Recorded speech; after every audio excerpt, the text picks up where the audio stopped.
देखिए, बंगाल में जो कुछ भी हो रहा है, ये समय समय पर इसका रूप बदलता रहता है और ये केवल तुष्टीकरण की राजनीति है और वोट बैंक का सवाल है। और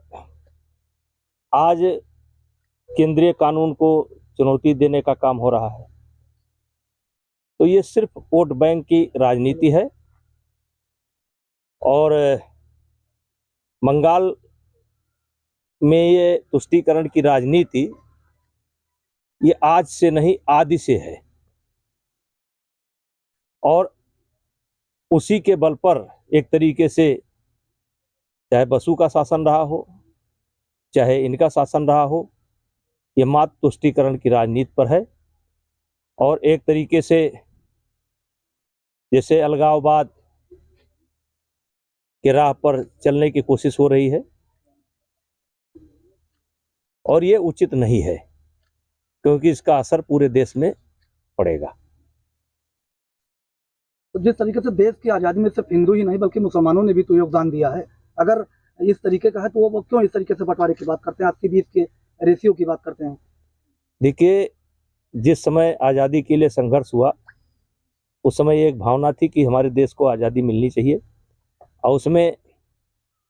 जो पढ़े लिखे लोग थे, चाहे हिंदू हो चाहे मुसलमान, सबकी भागीदारी रही है।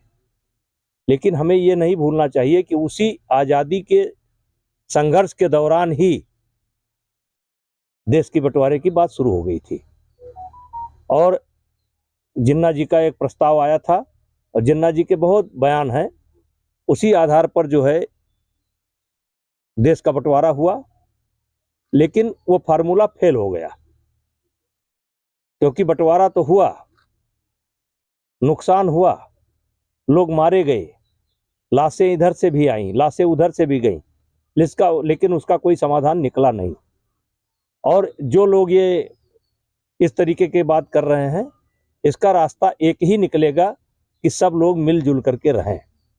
इसके अलावा कोई रास्ता नहीं है। देखिए, बंगाल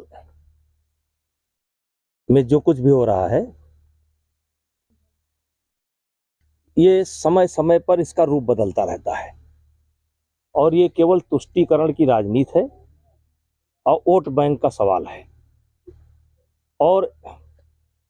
आज केंद्रीय कानून को चुनौती देने का काम हो रहा है, तो ये सिर्फ वोट बैंक की राजनीति है। और बंगाल में ये तुष्टीकरण की राजनीति ये आज से नहीं, आदि से है और उसी के बल पर एक तरीके से चाहे बसु का शासन रहा हो, चाहे इनका शासन रहा हो, ये मात्र तुष्टीकरण की राजनीति पर है। और एक तरीके से जैसे अलगाववाद के राह पर चलने की कोशिश हो रही है और ये उचित नहीं है, क्योंकि इसका असर पूरे देश में पड़ेगा। तो जिस तरीके से देश की आज़ादी में सिर्फ हिंदू ही नहीं बल्कि मुसलमानों ने भी तो योगदान दिया है, अगर इस तरीके का है तो वो क्यों इस तरीके से बंटवारे की बात करते हैं, आपके बीच के रेशियो की बात करते हैं? देखिए, जिस समय आज़ादी के लिए संघर्ष हुआ उस समय एक भावना थी कि हमारे देश को आज़ादी मिलनी चाहिए और उसमें जो पढ़े लिखे लोग थे, चाहे हिंदू हो चाहे मुसलमान, सबकी भागीदारी रही है। लेकिन हमें ये नहीं भूलना चाहिए कि उसी आज़ादी के संघर्ष के दौरान ही देश की बंटवारे की बात शुरू हो गई थी और जिन्ना जी का एक प्रस्ताव आया था और जिन्ना जी के बहुत बयान हैं, उसी आधार पर जो है देश का बंटवारा हुआ। लेकिन वो फार्मूला फेल हो गया, क्योंकि बंटवारा तो हुआ, नुकसान हुआ, लोग मारे गए,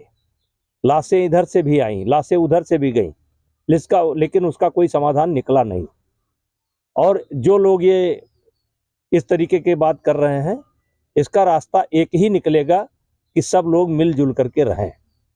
इसके अलावा कोई रास्ता नहीं है।